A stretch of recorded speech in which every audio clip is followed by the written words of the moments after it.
There's ups and downs to any job, but today we're going up in a bucket truck. Whoa!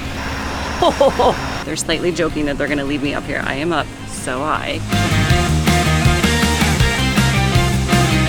If you're scared of heights, this job may not be for you.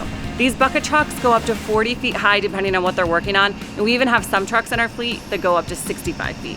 Meet our traffic system technicians. They work on a variety of specialty projects like hanging banners, but they also have equipment on their trucks to maintain 60,000 streetlights and traffic signals in 634 intersections. Some prereqs for the job include electrical experience, and once they're hired, the techs will also get their commercial driver's license to be able to drive all sorts of different vehicles, including our bucket trucks, and they'll also get their journeyman electrician license.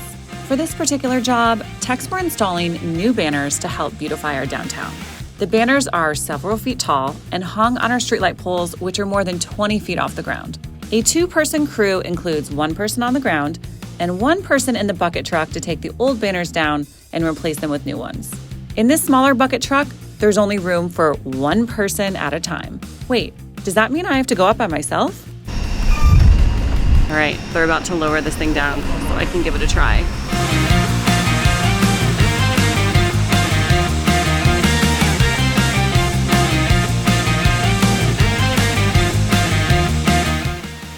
Whoa! Watch your head on the streetlight. Okay, don't hit the streetlight.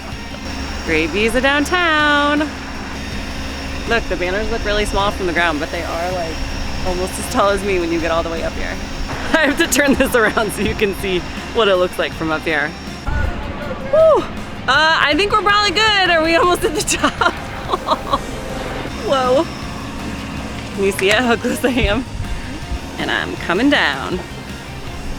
I survived. Well, I'm a little sweaty, a little shaky, new appreciation for what our employees go through.